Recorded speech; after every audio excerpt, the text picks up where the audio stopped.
Hi යාළුවනේ. ඔන්න බලන්නකො මේකේ ලස්සන. පේනවනේ තෙල් පෑදිලා හරිම සුවඳට තියෙන මේ රසම රස චිලි පේස්ට් එක. කඩෙන් ගේනවට වඩා ගොඩක් ලේසියෙන් ඊට වඩා 100 ගුණයක් රසට ගෙදරදිම මේක හදාගන්න පුළුවන් කියලා මම අද ඔයාලට පොරොන්දු වෙනවා. බලමුද එහෙනම් මේක හදන්නේ කොහොමද කියලා.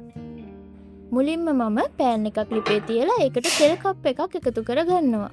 චිලි පේස්ට් එක කාලයක් තියාගන්න ඕනේ නිසා තෙල් ටිකක් වැඩිපුර තියන්න ඕනේ හොඳේ. තෙල් එක රත් වීගෙන එද්දිම මම දැන් මේකට බ්ලෙන්ඩ් කරගත්ත සුදු ලුණු ගෙඩියක් දාගන්නවා. ඒ එක්කම බ්ලෙන්ඩ් කරගත්ත ඉඟුරු ග්‍රෑම් 50ක් වගේ දානවා. ඊළඟට පොඩියට කපාගත්ත රම්ප කරපිංච ස්වල්පයක් එකතු කරගන්නවා. දැන් මේ ටික මම හොඳට මික්ස් කරගන්නවා. ඉඟුරු සුදු ලුණු ටිකක් වැඩිපුර දානවා කියන්නේ යාළුවනේ චිලි පේස්ට් එකට මාරම රසක් වගේම නියම සුවඳක් එකතු වෙනවා. දැන් ඔයාලට පේනවා ඇති මේ ටික ලස්සනට රන්වන් පාට වීගෙන එනවා. අන්න ඒ වෙලාවට තමයි අපි කෑලි මිරිස් ග්‍රෑම් 50ක් මේකට දාන්නේ. කෑලි මිරිස් ටික දැම්ම ගමන්ම අනිවාර්යයෙන්ම ගින්දර අඩු කරලා හොඳට මික්ස් කරගමු. නැත්තම් මිරිස් ටික ඉක්මනට කර වෙන්න පුළුවන්.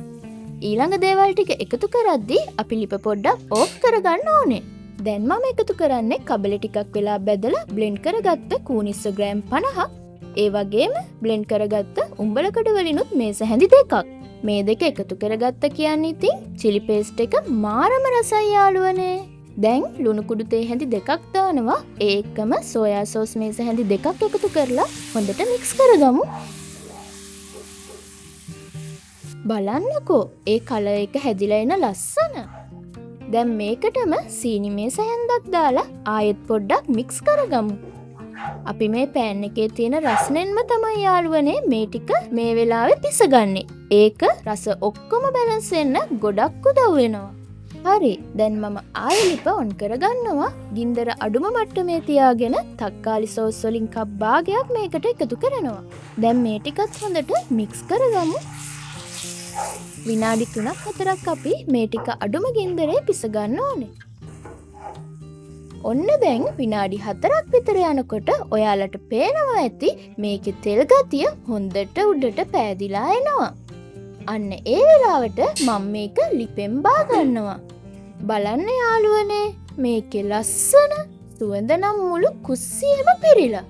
ෆ්‍රයිඩ් රයිස් එකකට නූඩල්ස් එකකට විතරක් නෙමෙයි නිකම් බත් කන්න උනත් මේ චිලි පේස්ට් එක තිබුණත් හොඳටම ඇති.